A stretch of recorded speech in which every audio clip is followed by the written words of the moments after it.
दोस्तों, चंद्रकांता एक प्रेम कहानी है जिसमें तिलिस्म और अय्यारी के अनेक चमत्कार पाठक को चमत्कृत कर देते हैं।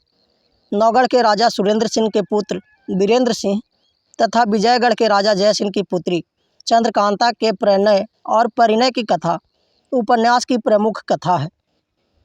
आइए कहानी सुनते हैं। शाम का वक्त है, कुछ कुछ सूरज दिखाई दे रहा है। सुनसान मैदान में एक पहाड़ी के नीचे दो शख्स वीरेंद्र सिंह और तेज सिंह एक पत्थर की चट्टान पर बैठकर आपस में बातें कर रहे हैं। वीरेंद्र सिंह की उम्र 21 या 22 वर्ष की होगी। यह नौगढ़ के राजा सुरेंद्र सिंह का इकलौता लड़का है। तेज सिंह राजा सुरेंद्र सिंह के दीवान जीत सिंह का प्यारा लड़का और कुंवर वीरेंद्र सिंह का दिली दोस्त, बड़ा चालाक और फुर्तीला, कमर में सिर्फ खंजर बांधे, बगल में बटुआ लटकाए, हाथ में एक कमंद लिए बड़ी तेजी के साथ चारों तरफ देखता और इनसे बातें करता जाता है। इन दोनों के सामने एक घोड़ा कसा कसाया दुरुस्त पेड़ से बंधा हुआ है। कुंवर वीरेंद्र सिंह कह रहे हैं, भाई तेज सिंह, देखो मोहब्बत भी क्या बुरी बला है जिसने इस हद तक पहुंचा दिया। कई दफ़ा तुम विजयगढ़ से राजकुमारी चंद्रकांता की चिट्ठी मेरे पास लाए और मेरी चिट्ठी उन तक पहुंचाई, जिससे साफ मालूम होता है कि जितनी मोहब्बत मैं चंद्रकांता से रखता हूं, उतनी ही चंद्रकांता मुझसे रखती है। हालांकि हमारे राज्य और उसके राज्य के बीच सिर्फ 5 कोस का फासला है, पर इस पर भी हम लोगों के लिए कुछ भी नहीं बन पड़ता। देखो, इस खत में भी चंद्रकांता ने यही लिखा है कि जिस तरह बने जल्द मिल जाओ। तेज सिंह ने जवाब दिया, मैं हर तरह से आपको वहां ले जा सकता हूं, मगर एक तो आजकल चंद्रकांता के पिता महाराज जय सिंह ने महल के चारों तरफ सख्त पहरा बैठा दिया है। दूसरे, उनके मंत्री का लड़का क्रूर सिंह उस पर आशिक हो रहा है। ऊपर से उनके अपने दोनों अयारों, जिनका नाम नाजिम अली और अहमद खां है, इस बात की ताकीद करा दी है कि बराबर वे लोग महल की निगहबानी किया करें, क्योंकि आपकी मोहब्बत का हाल क्रूर सिंह और उसके अयारों को बखूबी मालूम हो गया है। चाहे चंद्रकांता क्रूर सिंह से बहुत ही नफरत करती हो और राजा भी अपनी लड़की अपने मंत्री के लड़के को नहीं दे सकता, फिर भी उसे उम्मीद बंधी हुई है और आपकी लगावट बहुत बुरी मालूम होती है। अपने बाप के जरिए उसने महाराज जय सिंह के कानों तक आपकी लगावट का हाल पहुंचा दिया है और इसी की सबब से पहरे की सख्त ताकीद हो गई है। आपको ले चलना अभी मुझे पसंद नहीं, जब तक कि मैं वहां जाकर फसादियों को गिरफ्तार न कर लूं। इस वक्त मैं फिर विजयगढ़ जाकर चंद्रकांता और चपला से मुलाकात करता हूं, क्योंकि चपला अयारा और चंद्रकांता की प्यारी सखी है और चंद्रकांता को जान से ज़्यादा मानती है। सिवाय इस चपला के मेरा साथ देने वाला वहाँ कोई नहीं है। जब मैं अपने दुश्मनों की चालाकी और कार्रवाई देखकर लौटूं, तब आपके चलने के बारे में राय दूं। कहीं ऐसा न हो कि बिना समझे बुझे काम करके हम लोग वहाँ ही गिरफ्तार हो जाएं। वीरेंद्र सिंह, जो मुनासिब समझो करो। मुझको तो सिर्फ अपनी ताकत पर भरोसा है, लेकिन तुमको अपनी ताकत और अयारी दोनों का। तेज सिंह, मुझे यह भी पता लगा है कि हाल ही में क्रूर सिंह के दोनों अयार नाजिम और अहमद यहाँ आकर पुनः हमारे महाराजा के दर्शन कर गए हैं। ना मालूम किस चालाकी से आए थे। अफसोस उस वक्त मैं यहाँ न था। वीरेंद्र सिंह, मुश्किल तो यह है कि तुम क्रूर सिंह के दोनों अयारों को फंसाना चाहते हो और वे लोग तुम्हारी गिरफ्तारी की फिक्र में हैं। परमेश्वर कुशल करे। खैर, अब तुम जाओ और जिस तरह बने चंद्रकांता से मेरी मुलाकात का बंदोबस्त करो। तेज सिंह फौरन उठ खड़े हुए और वीरेंद्र सिंह को वहीं छोड़ पैदल विजयगढ़ की तरफ रवाना हुए। वीरेंद्र सिंह भी घोड़े को दरख्त से खोलकर उस पर सवार हुए और अपने किले की तरफ चल गए। दूसरी तरफ विजयगढ़ में क्रूर सिंह अपनी बैठक के अंदर नाजिम और अहमद दोनों अयारों के साथ बातें कर रहा था। क्रूर सिंह, देखो नाजिम, महाराज का तो यह ख्याल है कि मैं राजा होकर मंत्री के लड़के को कैसे दामाद बनाऊं, और चंद्रकांता वीरेंद्र सिंह को चाहती है।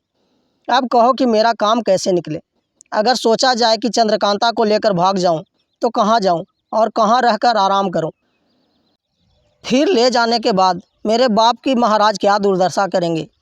इससे तो यही मुनासिब होगा कि पहले वीरेंद्र सिंह और उसके अयार तेज सिंह को किसी तरह गिरफ्तार कर किसी ऐसी जगह ले जाकर खपा डाला जाए कि 1000 वर्ष तक पता न लगे और इसके बाद मौका पाकर महाराज को मारने की फिक्र की जाए।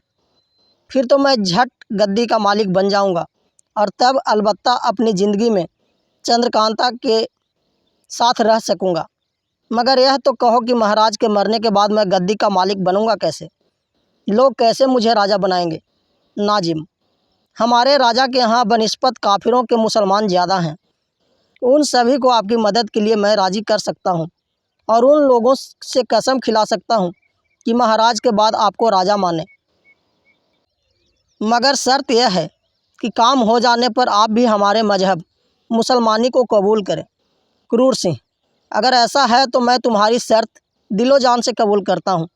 अहमद, तो बस ठीक है, आप इस बात का इकरारनामा लिखकर मेरे हवाले करें।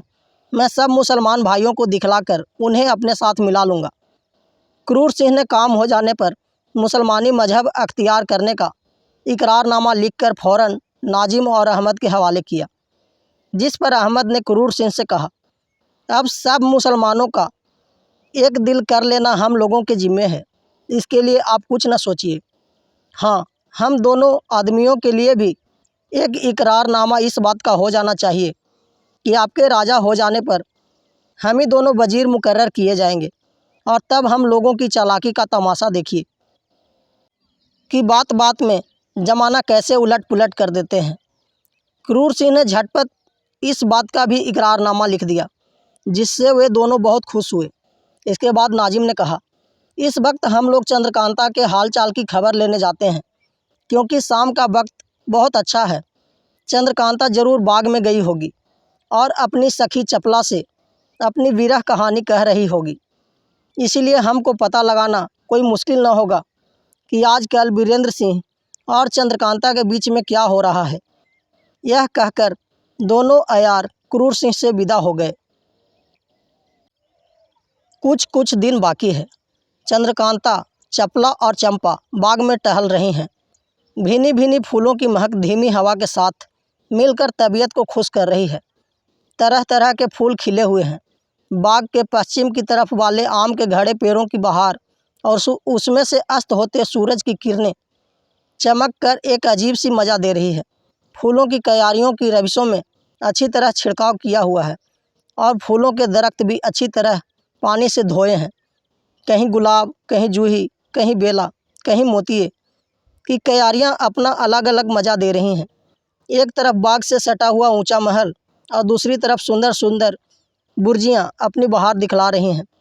चपला, जो चालाकी के फन में बड़ी तेज और चंद्रकांता की प्यारी सखी है, अपने चंचल हाव भाव के साथ चंद्रकांता को संग लिए चारों ओर घूमती और तारीफ करती हुई खुशबूदार फूलों को तोड़ तोड़कर चंद्रकांता के हाथों में दे रही है। मगर चंद्रकांता को वीरेंद्र सिंह की जुदाई में ये सब बातें कम अच्छी मालूम होती हैं। उसे तो दिल बहलाने के लिए उसकी सखियां ज़बरदस्ती बाग में खींच लाई हैं। चंद्रकांता की सखी चंपा तो गुच्छा बनाने के लिए फूलों को तोड़ती हुई मालती लता के कुंज की तरफ चली गई, लेकिन चंद्रकांता और चपला धीरे धीरे टहलती हुई बीच के फव्वारे के पास जा निकली और उसकी चक्करदार टूटियों से निकलते हुए जल का तमाशा देखने लगी। चपला, न मालूम चंपा किधर चली गई। चंद्रकांता, कहीं इधर उधर घूमती होगी। चपला, 2 घड़ी से ज़्यादा हो गया, तब से वह हम लोगों के साथ नहीं है। चंद्रकांता, देखो वह आ रही है। चपला, इस वक्त तो उसकी चाल में फ़र्क मालूम होता है। इतने में चंपा ने आकर फूलों का एक गुच्छा चंद्रकांता के हाथ में दिया और कहा, देखिए यह कैसा अच्छा अच्छा गुच्छा बना लाई हूँ। अगर इस वक्त कुंवर वीरेंद्र सिंह होते तो इसको देख मेरी कारीगरी की तारीफ़ करते और मुझको कुछ इनाम भी देते। वीरेंद्र सिंह का नाम सुनते ही एकाएक चंद्रकांता का अजब हाल हो गया। भूली हुई बात फिर याद आ गई। कसम, कमल मुख मुरझा गया। ऊंची ऊंची सांसें लेने लगी, आंखों से आंसू टपकने लगे। धीरे धीरे कहने लगी, न मालूम विधाता ने मेरे भाग्य में क्या लिखा है। न मालूम मैंने उस जन्म में ऐसे कौन कौन से पाप किए हैं जिनके बदले यह दुख भोगना पड़ रहा है। देखो पिता को भी क्या धुन समाई है। कहते हैं कि चंद्रकांता को कुमारी ही रखूँगा। हाय, वीरेंद्र सिंह के पिता ने शादी करने के लिए कैसी कैसी खुशामदें की, मगर दुष्ट क्रूर सिंह के बाप कुपत सिंह ने उसको ऐसा कुछ बस में कर रखा है कि कोई काम होने नहीं देता। और उधर कमबख्त क्रूर सिंह अपनी ही लस्सी लगाना चाहता है।